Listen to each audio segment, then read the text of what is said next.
What if I told you that spiritual exhaustion rarely comes from within? You see, we're taught to believe that our spiritual journey is a solitary endeavor, that the depletion of our inner light is our own failing. But here is the thing. What if the greatest threats to your spiritual well-being are actually the people surrounding you? Think about it. There are precisely 7 types of individuals who, like subtle vampires, feed on your spiritual energy without your conscious awareness. They drain you not through malice, but through their very nature. And the most counterintuitive truth? You have likely invited them into your inner circle, believing they were supporting your growth. Let me tell you something about these 7 archetypes that may transform how you protect your spiritual boundaries. We have been conditioned to believe a particular story about spiritual energy, that its depletion is a personal failure, that our lack of meditation or mindfulness or proper spiritual practice is the sole reason we feel spiritually empty. The modern seeker carries this burden of self-improvement as though enlightenment were simply a matter of personal discipline. Day after day, we strive and strain, trying to generate more spiritual energy through solitary practices. And when we feel depleted, we blame ourselves. Think about it. Have you ever considered that this entire framework might be fundamentally flawed? That perhaps the very premise that spiritual energy is generated and maintained in isolation might be the first and greatest misconception? You see, in the natural world, no being exists in isolation. The tree depends on the soil on the decomposers on the broader ecosystem. Energy flows between all things in a constant dance of giving and receiving. Our spiritual nature operates by these same principles. We are not isolated spiritual entities practicing in solitude, even when physically alone. We exist in a vast, invisible network of energetic relationships. This understanding lies at the heart of Eastern philosophical traditions. The ancient Taoist sages did not conceive of energy, or chi, as something generated solely within an individual. Rather, they understood it as a flow that moves through all things, connecting them in one great energetic ecosystem. Similarly, Buddhist teachings on interdependence reveal that nothing, including our spiritual energy, arises independently. We are connected. We are influenced. We are changed by every energetic exchange. What if I told you that your spiritual energy is not entirely your own, that it exists in a constant state of exchange with everyone you encounter, that each interaction either fills your spiritual reserves or depletes them, often without your conscious awareness? This is not merely poetic metaphor, but a fundamental reality of our existence. The people surrounding you are either nourishing your spirit or draining it. There is no neutral exchange. And here is where we encounter a profound paradox about spiritual energy and human connection. Those we hold dearest, those we invite into our inner sanctum of trust and vulnerability, naturally have the greatest access to our energy. They can be our greatest spiritual nourishment. They can be our most profound teachers, and yet they can also become the greatest drains on our spiritual resources, not through malice, but through the very nature of their own unresolved patterns. But here's the thing. This is not about blaming others for our spiritual depletion. Rather, it is about developing a more accurate map of how spiritual energy actually works, so that we might navigate our relationships with greater awareness and intention. I once knew someone who spent years in isolated meditation, seeking enlightenment in remote locations, only to find himself spiritually depleted upon returning to society. He had developed tremendous inner resources in solitude, but had no immunity to the energetic patterns of others. Like a carefully tended garden suddenly exposed to invasive species, his spiritual ecosystem was unprepared for certain types of human interaction. This is not an uncommon experience. Many spiritual practitioners discover that their greatest challenges arise not in the monastery or meditation hall, but in ordinary human relationships. The reason is simple, yet profound. Our spiritual energy does not exist in a vacuum. It is constantly shaped and influenced by those around us. You see, awareness is the beginning of transformation. Once we recognize that our spiritual energy operates in relationship rather than in isolation, we can begin to make more conscious choices about those relationships. What I have observed, through years of watching these energetic exchanges, is that there are distinct patterns, specific types of people who, through no conscious intention, consistently drain the spiritual energy of those around them. And these types appear across cultures, spiritual traditions, and historical periods. Now, I am not suggesting we avoid all human connection in some misguided attempt to preserve our energy. Quite the contrary. Human relationships are essential to our spiritual growth and fulfillment. But not all relationships affect our energy in the same way. Some fill us with vitality and inspiration. Others leave us feeling subtly depleted, confused, or spiritually contracted. Think about it. How often have you left an interaction feeling inexplicably tired, foggy, or spiritually diminished? And conversely, how often have you left an encounter feeling energized, clear, and spiritually expanded? The difference lies not just in what was said or done, but in the underlying energetic patterns at play. These patterns are not random.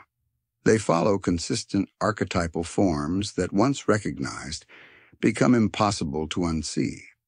They reveal themselves through specific behaviors, attitudes, and ways of being in relationship. And while no person is merely a type, understanding these archetypal patterns can help us navigate our relationships with greater awareness and discernment.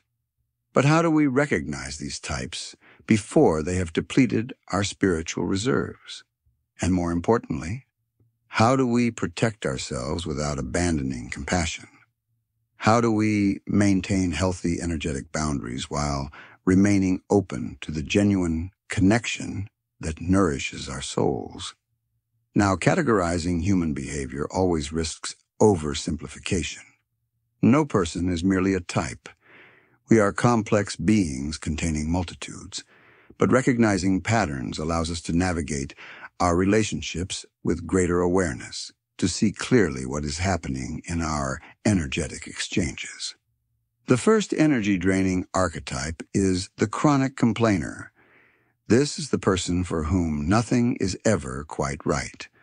The weather, their circumstances, other people's behaviors, all become subjects of constant negative commentary. Their perspective is perpetually oriented toward what is wrong rather than what is right, what is missing rather than what is present, what is broken rather than what is working. I once knew someone who could find the cloud around any silver lining. Offered a beautiful sunset, they would remark on the pollution causing the vivid colors. Given good news about a friend, they would immediately worry about potential downsides. Presented with a solution, they would quickly identify why it would not work. Their mind was trained to scan for problems, and so problems were all they found. Their drain on your energy comes not from any single complaint, but from the cumulative effect of their negative orientation. Like water dripping on stone, their persistent focus on what is wrong gradually erodes your capacity to see what is right. After spending time with them, you may notice yourself becoming more alert to problems, more sensitive to flaws, more prone to criticism. Your own perspective shifts subtly toward the negative without your conscious awareness. What makes this archetype particularly draining is that they have become attached to suffering as an identity. Their complaints are not requests for change, but declarations of who they believe themselves to be. What if their negativity is not actually about the circumstances they describe, but about maintaining a particular relationship with reality? Their internal dialogue might run something like this. If I acknowledge what is good, I might miss what needs fixing. If I express contentment, people might stop trying to help me. If I stop identifying problems, who would I even be? But here is the thing. The chronic complainer suffers far more than anyone around them. Their perception literally creates their reality, a reality of perpetual disappointment. They do not choose this suffering consciously. Often it began as an adaptive strategy in environments where hypervigilance to problems was necessary for survival or where complaint was the only form of agency available. Setting boundaries with this archetype is not about silencing their complaints, but about maintaining your own energetic sovereignty.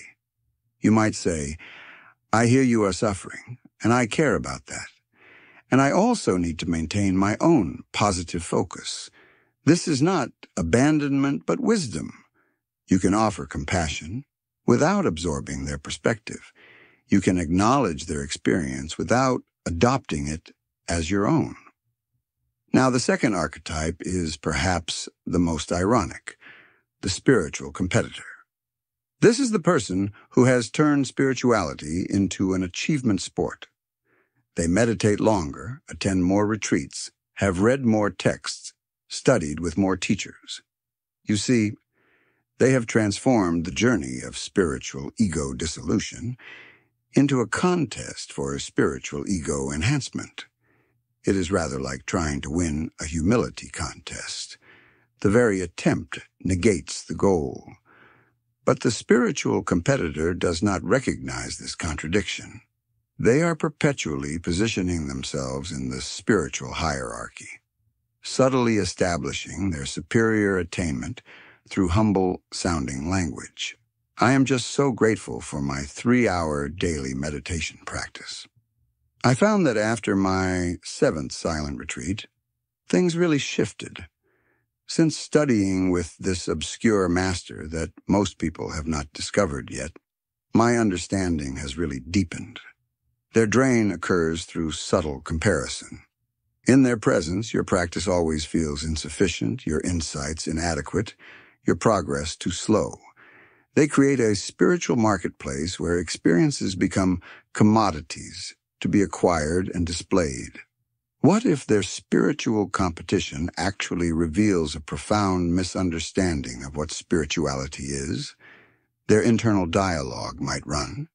If I practice more than others, I must be more spiritual. If I accumulate more experiences, I must be making progress.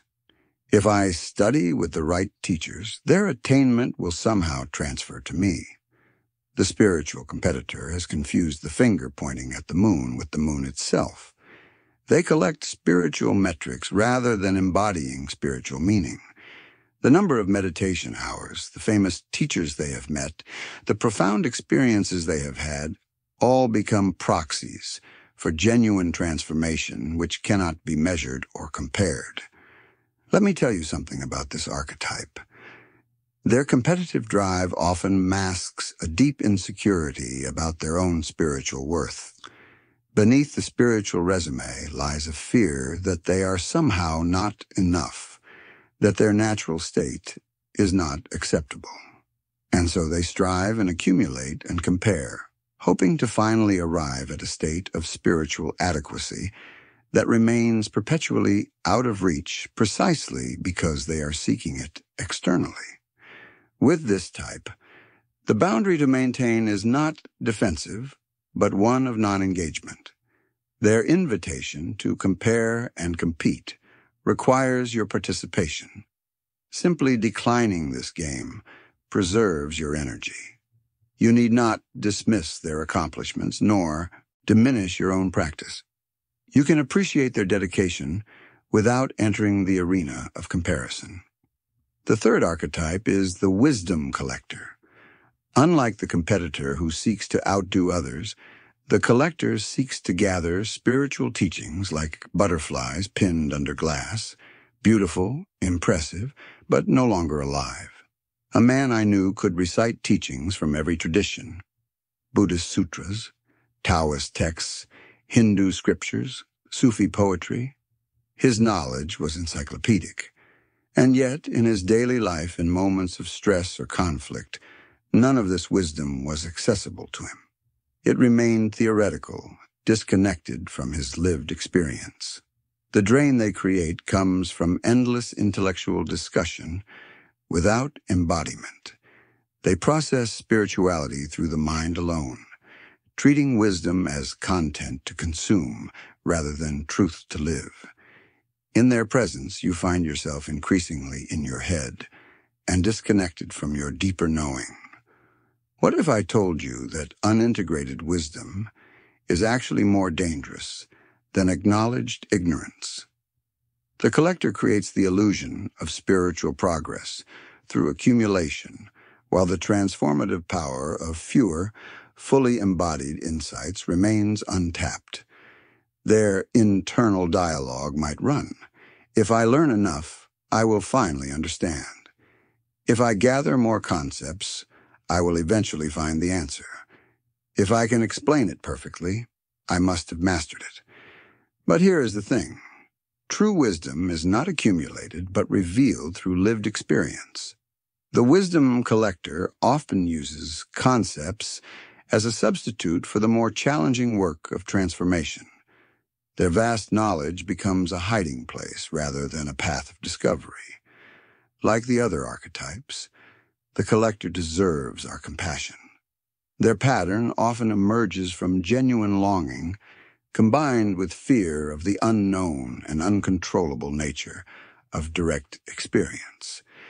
The mind creates an illusion of mastery that feels safer than the vulnerability of not knowing. The boundary wisdom here involves honoring knowledge while prioritizing embodiment. You might say, that concept is fascinating. How might we live it today? This redirects energy from abstract accumulation to practical integration. Now, these first three archetypes drain energy primarily through their approach to spirituality itself. The remaining types operate through more subtle and pervasive patterns of relationship, patterns that can be harder to detect precisely because they often appear in the guise of spiritual sophistication. You see, as we explore these archetypes, a pattern emerges. Each represents not just a type of person, but a potential within all of us. These are not foreign energies, but distorted expressions of natural human tendencies. The complainer expresses our capacity for discernment, the competitor our drive for growth, the collector our thirst for understanding. It is their imbalance, not their essence, that creates the drain. The fourth archetype is the spiritual bypasser. This is the person who uses spiritual concepts to avoid facing difficult emotions or situations. For them, everything happens for a reason is not wisdom, but a shield against pain. It is all perfect becomes not an insight, but an escape. Imagine someone facing a significant loss. The bypasser rushes to remind them that death is an illusion or we are eternal beings before the natural human grief can even be acknowledged. Their premature transcendence denies the very human experience that spirituality is meant to encompass. Or consider someone confronting genuine injustice. The bypasser might say, "We create our own reality," or "This is just your karma working itself out," effectively silencing legitimate outrage and necessary action. The energy drain comes from the suppression of authentic emotion. In their presence, you begin to doubt your own natural responses, to judge your human reactions as unspiritual. The effort to maintain this artificial transcendence costs tremendous energy. It creates a spiritual double bind where acknowledging real feelings becomes evidence of spiritual failure, yet denying them creates internal fragmentation. What if the bypasser's relentless positivity and transcendence actually prevent the very integration they claim to have achieved? Their internal dialogue might sound something like this. If I acknowledge pain, I am not spiritual enough. If I feel anger, I have failed spiritually. If I admit to struggle, I will lose my spiritual identity. But here is the thing. True spirituality does not bypass humanity. It fully includes it. The journey is not from human to spiritual, but from fragmented to whole. Every emotion, every experience belongs in the spiritual journey. Nothing need be excluded, denied, or prematurely transcended. Now, I am not saying we should wallow in negativity or become attached to our wounds. That creates its own kind of spiritual stagnation. Rather, genuine spirituality embraces the full spectrum of human experience within a larger context of awareness and compassion. The bypasser suffers from a profound fear of the messiness of human experience. Often, their pattern began as an attempt to escape early pain through spiritual concepts that offered control and certainty. Their denial comes not from spiritual attainment, but from spiritual terror. The fear that if they open to one painful emotion, they will be overwhelmed by all of them. With the bypasser, the most powerful boundary is your commitment to emotional authenticity. Allow yourself to feel what you feel in their presence, without judgment or premature transcendence.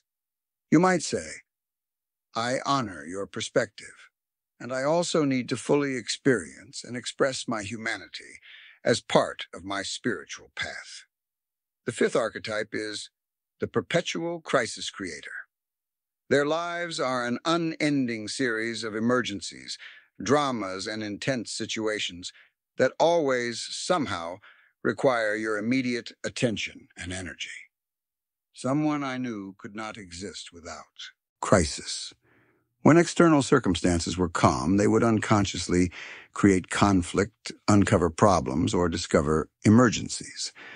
Their system had become so accustomed to the biochemistry of crisis that peace felt intolerable to them. No sooner would one situation resolve than another would mysteriously emerge. Their phone calls always began with, "You will not believe what just happened," or "I do not know what I am going to do." Their drain works through urgency and the activation of your compassion. Each crisis seems legitimate. Each emergency appears to require response. Over time, you become an unwitting, supporting actor in their drama, your energy diverted to managing situations that never truly resolve. Think about it. Crisis creates intensity, and intensity can masquerade as meaning. For the crisis creator, the alternative to drama is not peace, but emptiness, a void they have never learned to fill with genuine presence. Without the adrenaline of emergency, without the focus of others' attention, they are left with an inner emptiness they will do anything to avoid. Their pattern often began as adaptation to early environments where only crisis received attention and care. They learned that drama was the price of connection. In calm waters, they feel invisible, unimportant, perhaps even non-existent. They do not create crises to manipulate, but to survive, to maintain a sense of self, defined by turmoil. The boundary needed here is primarily one of time and response. You might compassionately recognize their situation while saying, "I can give this thoughtful attention tomorrow," rather than allowing their urgency to become yours. This is not abandonment, but a redirection toward genuine, rather than dramatic connection. It offers them the possibility of being valued for their essence rather than their emergencies. The sixth archetype is the spiritual vampire. Unlike the others, they may actually be drawn to you specifically for your energy. They leave interactions feeling revitalized while you feel inexplicably depleted. Have you ever spent time with someone and afterward felt utterly exhausted, even though nothing particularly demanding occurred? Did you find yourself needing to sleep, or withdraw, or somehow recharge after being in their presence? You may have encountered a spiritual vampire. The particular challenge with this archetype is that the drain often happens outside your conscious awareness. Unlike the complainer or crisis creator, whose behaviors are readily identifiable, the vampire operates subtly, often through pleasant or seemingly normal interactions. You might even enjoy their company during the exchange, only to feel the depletion afterward. Their drain occurs through direct energetic feeding, often completely unconscious on their part. Some people have never developed the capacity to generate their own spiritual energy, so they unconsciously draw from others. Like a plant that cannot photosynthesize, they must obtain nourishment externally. Now, I am not saying these people are villains. Energy exchange is natural. We all give and receive. But the vampire has a deeply imbalanced exchange, taking far more than they give, often without any awareness they are doing so. What if their energetic hunger comes not from malice, but from an early disruption in their own energy system? Their internal experience might be something like, "I feel better when I am around certain people. I do not know why, but I need the presence of others to feel vital and alive. When I am alone, I feel empty and depleted."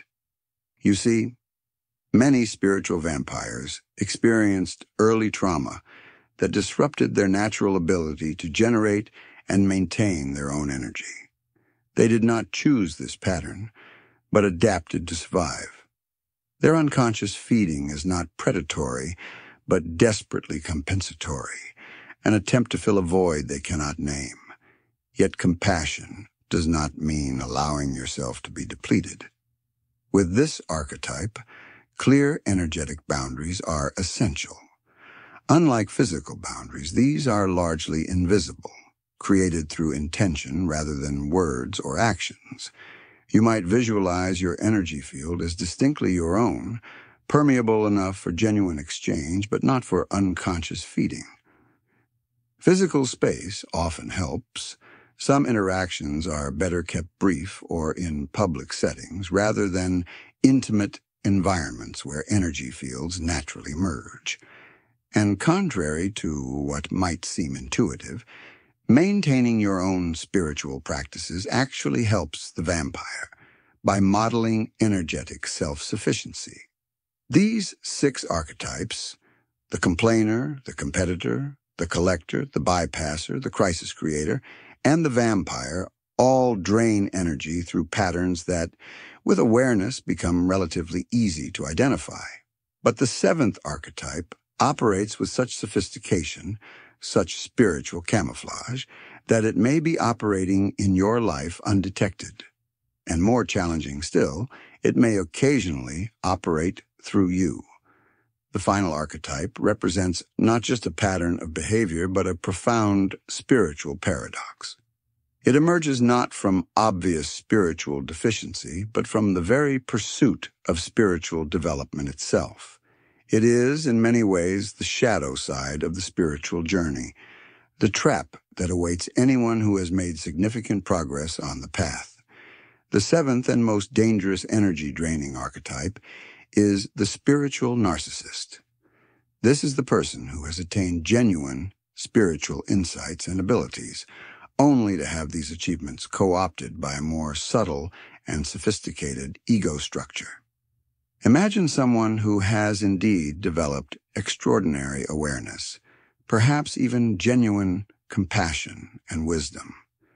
And yet beneath this development lies an unacknowledged need for spiritual specialness. Their enlightenment becomes their identity. Their awareness becomes, paradoxically, a source of separation rather than connection. The spiritual narcissist may speak of oneness while subtly positioning themselves as more enlightened. They may preach humility while expecting special treatment. They may talk about ego transcendence while being exceptionally sensitive to any perceived slight. Notice how they use spiritual language to establish authority, to create hierarchy, to position themselves as the dispenser of wisdom rather than a fellow seeker. Their drain is the most subtle of all, occurring through spiritual dependency. The narcissist positions themselves as the source of wisdom, the necessary guide, the special being whose presence and approval you require for your own spiritual development. They create an invisible hierarchy with themselves at the pinnacle. In their presence, you may feel simultaneously elevated and diminished, special by association, yet somehow lesser. You find yourself seeking their validation of your experiences, their interpretation of your insights, their blessing on your path. Your spiritual sovereignty is gradually surrendered to their authority, often without your conscious awareness. What makes this archetype particularly dangerous is its disguise of legitimacy. The narcissist often does possess genuine spiritual gifts and insights. They are not frauds in the conventional sense. The problem lies not in the absence of spiritual attainment, but in how that attainment becomes co-opted by a more subtle form of ego. What if the very notion of spiritual development itself becomes the final hiding place of the ego? The internal experience of the narcissist might run something like this. I have attained what others have not. My awareness makes me special. Others need my guidance to progress. My spiritual development entitles me to special treatment. But here's the thing. True spiritual development always leads to greater recognition of our fundamental equality and interconnection. Any spiritual insight that results in hierarchy or specialness has been captured by the ego's most sophisticated strategy. The truly developed spiritual being feels not special but ordinary, not elevated but deeply connected to all of life in its messy, beautiful wholeness. The spiritual narcissist suffers from a profound spiritual loneliness. Having positioned themselves above others, they cannot experience the genuine connection that comes only through spiritual equality. Their specialness becomes a prison, isolating them from the very connection they most deeply long for. The boundary needed with this archetype is your unwavering commitment to your own direct experience and inner authority. You might honor their insights while firmly maintaining that your spiritual journey is ultimately your own to navigate. True teachers always point you back to your own wisdom rather than fostering dependency on theirs.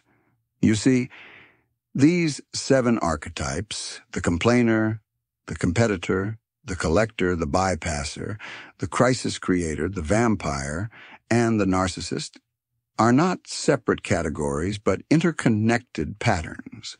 They flow into one another, combine in unique ways in different people, and express various aspects of our shared human condition. More importantly, they exist not just in others but potentially in ourselves. This recognition is not cause for shame, but for compassionate awareness. We all have moments of complaining, competing, collecting without embodying, bypassing difficult emotions, creating or amplifying crises, unconsciously feeding from others' energy, or seeking spiritual specialness.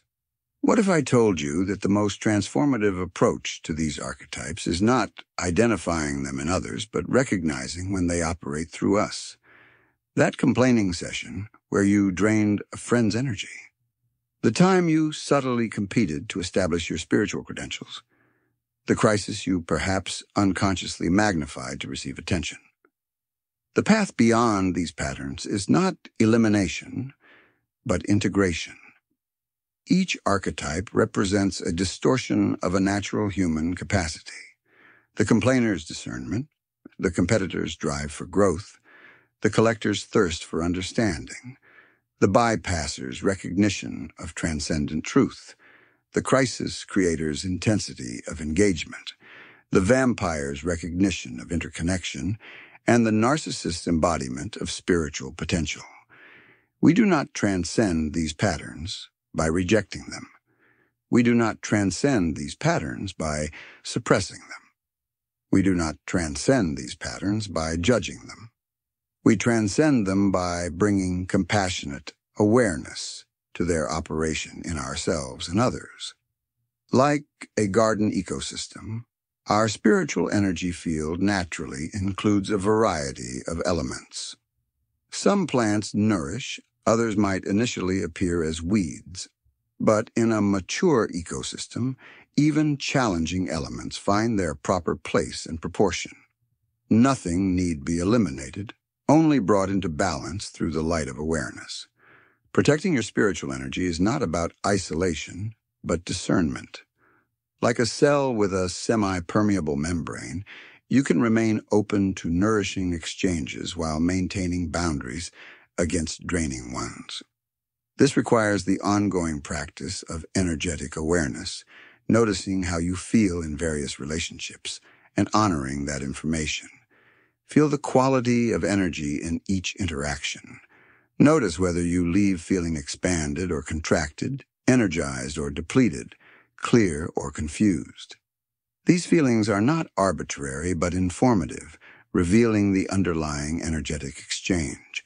Your body knows the truth of each interaction before your mind can analyze it. Think about it.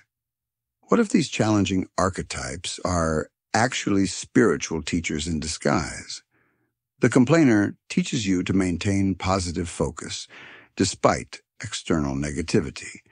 The competitor teaches you to value your unique path.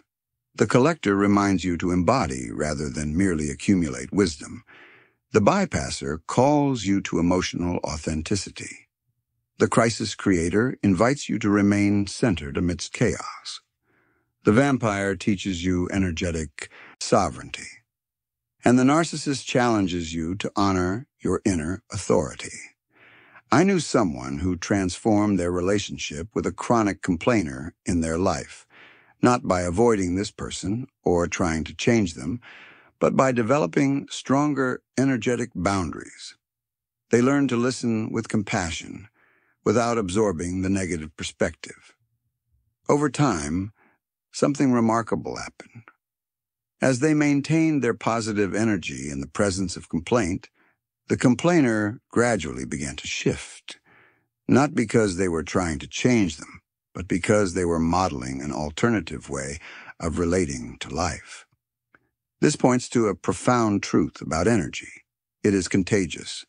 Both drainage and nourishment can spread through our relationships. By maintaining our own energetic integrity, we not only protect ourselves, but potentially help others transform their unconscious patterns. You see, we began by questioning whether spiritual depletion comes from within or without, and now we arrive at the deeper truth. The boundary between within and without is itself an illusion. These archetypes drain our energy not because they are separate from us, but because they activate unresolved aspects of ourselves. The ultimate protection is not building walls, but developing awareness that allows us to engage fully with others while remaining rooted in our own energetic sovereignty. What if I told you that the greatest gift these archetypes offer is not the lesson of separation, but of deeper connection? When we can engage with even the most challenging energetic patterns without being depleted by them, we discover not just protection, but freedom. The freedom to remain open-hearted in a world of complex energetic exchanges, neither naively vulnerable nor defensively closed. The spiritual journey was never about escaping the messy reality of human relationship. It was about developing the capacity to remain present and open-hearted within that very messiness. The people who drain your energy are not obstacles on your spiritual path, but essential aspects of the path itself. They are not preventing your spiritual growth, but catalyzing it, revealing precisely where your work lies. But here's the thing. This work never ends. There is no final state of perfect energetic immunity. There is only the ongoing dance of awareness, boundary setting, compassion, and growth. And in this dance, we discover not just protection from energy drain, but the profound joy of authentic connection that honors both our interdependence and our sovereignty, both our universal nature and our individual journey.